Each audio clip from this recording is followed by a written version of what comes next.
आता किती करोडोच्या संख्येने मठ उघडलेत स्वामींच्या नावाने, ते सुद्धा बघत आहे मी. मठ उघडतात आणि मठामध्ये एक कर्मचारी असतो किंवा मठ चालवणारे एक तिथे निवडणूक करून ठेवतात. तो काय करतो माहिती का, स्वामींच्या नावाने काय देतो, दोरा देतो. स्वामींच्या नावाने काहीतरी देत असतोय. अरे मुळात भक्ती कसं करा हे सांगायचा उद्देश आहे आणि सांगितलं पाहिजे. कोणी जो मठ चालवतोय तो सांगतोय का, पहिलं ते बघा. भक्ती कसं असावं, निस्वार्थ असावं. निस्वार्थ म्हणजे काय, आता तुम्ही ज्या वेळेला स्वामींच्या मठात जाता त्यावेळेला मी बघतोय ना, पेढे, हार, केळी, नारळ सगळं घेऊन जाता.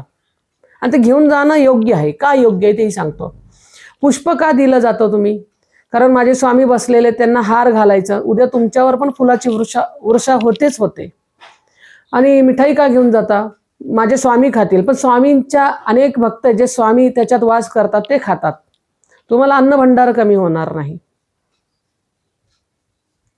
आणि त्याच्यानंतर श्रीफळ दिलं जातं. काही लोक फोडतात, काही लोक स्वामींनाच समर्पण करून जातात.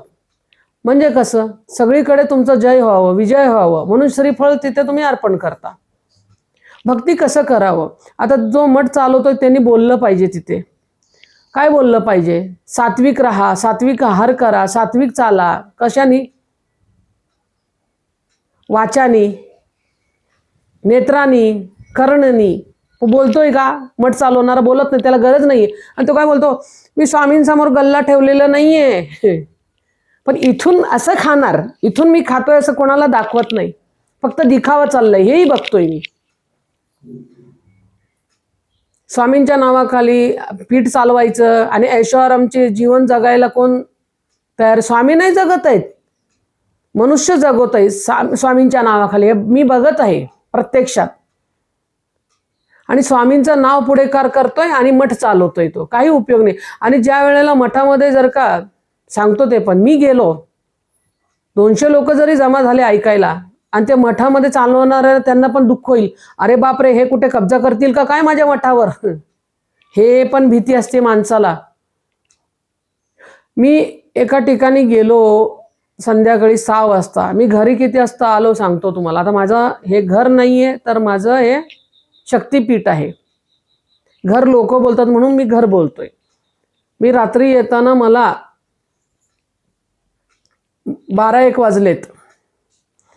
12 वाजता तिथून निघालो, 1 वाजता इथे आलोय मी. म्हणजे एवढे लोकांनी मला सोडलं नाही. महाराज मला हे समस्या आहे, ते समस्या, समस्या सगळ्यांना आहे. देवाला सुद्धा समस्या आहे, रामाला सुद्धा समस्या होती, कृष्णाला समस्या होती, महाराजांना पण समस्या होती. पण त्या समस्याला तुम्ही तोडगा दिला होता का त्यांना? स्वामी हयातात असताना त्यांना सुद्धा त्रास दिला तुम्ही, रामाला सुद्धा त्रास दिलात, कृष्णाला सुद्धा त्रास दिला. त्यांचा त्रास कोणाला माहिती आहे का? ते रडलेत, त्रासात होते ते माहिती आहे. तुम्ही म्हणाल ते देव आहे, त्यांना काय त्रास, त्यांनाही त्रास होतोय, त्यांनाही वेदना होतात, पण ते सांगत नाहीत भक्तांसमोर, लक्षात घ्या. पण तोच भक्त ओळखू शकतो. कोण? भक्त प्रल्हाद सारखा, मीरा सारखा, गोरखकुंभासारखा, तोच ओळखू शकतो देवाला काय वेदना होतात, देवाला काय दुखतंय, देव का कोणासाठी रडतोय. देव भक्तीचा भुकेलेला आहे, प्रेमाचा भुकेलेला आहे. वात्सल्याने त्याला एक घास जरी तुम्ही दिला ना, तो आनंदाने रडत खातो. हे माहिती का तुम्हाला? तुम्हाला ते घेणं देणं नाहीये.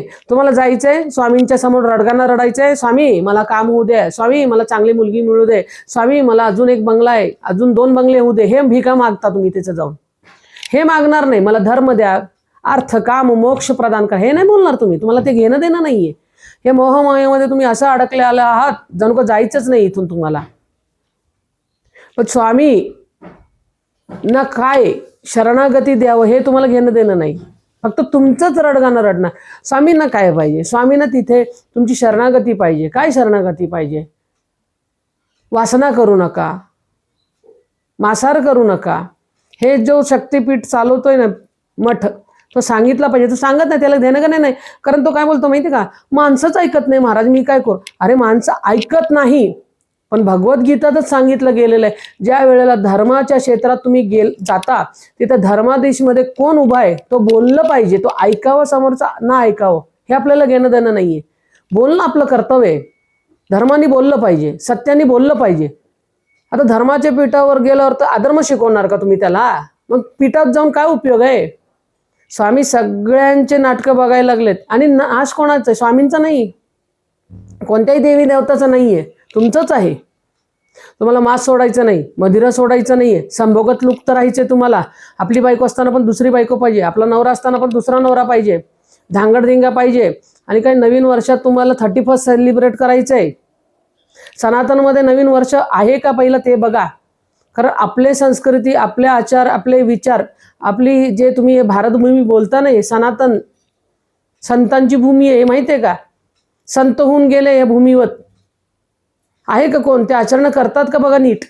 नुसतं आत्ताच्या युगात मनुष्य कसं तो वागतोय तसं मी पण वागणार, तो अर्धे कपडे घालतो मी पण घालणार, तो शिव्या देतो मी पण शिव्या देणार. अरे हे तुम्हाला वाचा का दिलेली आहे? देव नामस्मरण करायला, चांगलं बोलायला दिलेली आहे. आईवरनं, बहिणीवरनं घाणघाण शिव्या देत सुटता आणि डोळ्याने वाईट कृत्य बघत असता. फोटोमध्ये काय मोबाईलचं स्क्रीन असं करत घाणेरडं बघत असता, कानाने घाणघाण ऐकत असता.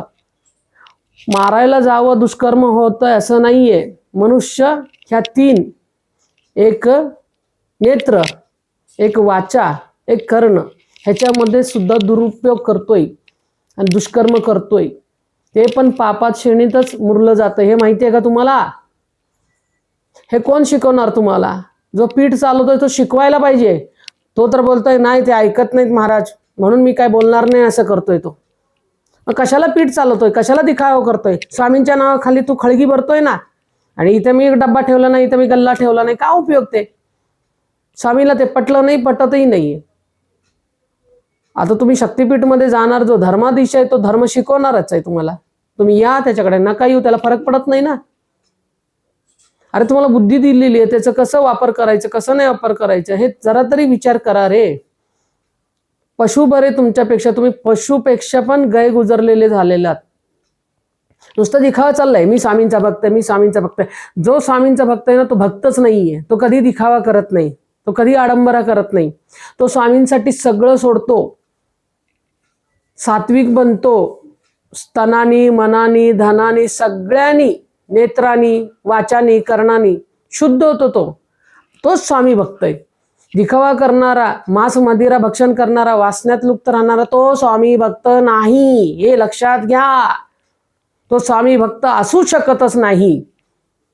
जो निस्वार्थ सगळ्यांना मदत करतो, जो सगळ्यांमध्ये स्वामी बघतो, तोच स्वामी भक्त आहे, लक्षात घ्या. जो सगळ्यांचे धुणं उणे काढतो, सगळ्यांच्या चाड्या चुगड्या करतो, दुसऱ्यांना घालून पाडून बोलतो, दुसऱ्याच्या इस्टेटीवर आपला अधिकार गाजवतो, आपलं असताना सुद्धा दुसऱ्याचं पाहिजे, लोभ करतो, तो स्वामी भक्त नाही, आई जगदंबेचा भक्त नाही. जो दुसऱ्यांना एक भाकरी असून पण दुसऱ्यांना देऊन खातो, तोच स्वामी भक्त, तोच आई जगदंबेचा भक्त आहे. हे मी सांगतोय. दिखाव्याला देव कधीही शरणागत झालेले नाही आणि होतही नाही. व्हायचं असेल तर भक्त प्रल्हादसारखं व्हा, मीरासारखं व्हा, गोरखंबोरासारखं व्हा, तरच तुम्हाला देव आतून प्राप्त होणार. तुम्हाला इथे तिथे जायची गरज नाहीये, चारोधाम जायची गरज नाहीये, तीर्थात कुठेही तीर्थशाळाला जाऊच नका तुम्ही. तुमच्या अंतरात्म्यातच ज्योत प्रज्वलित होणार जर का तुम्ही मी बोलल्यासारखं केलं तर. नाहीतर अख्ख्या विश्वामध्ये कोणत्याही देवस्थानामध्ये जा, तुमच्यात देव प्राप्त होणारच नाहीये.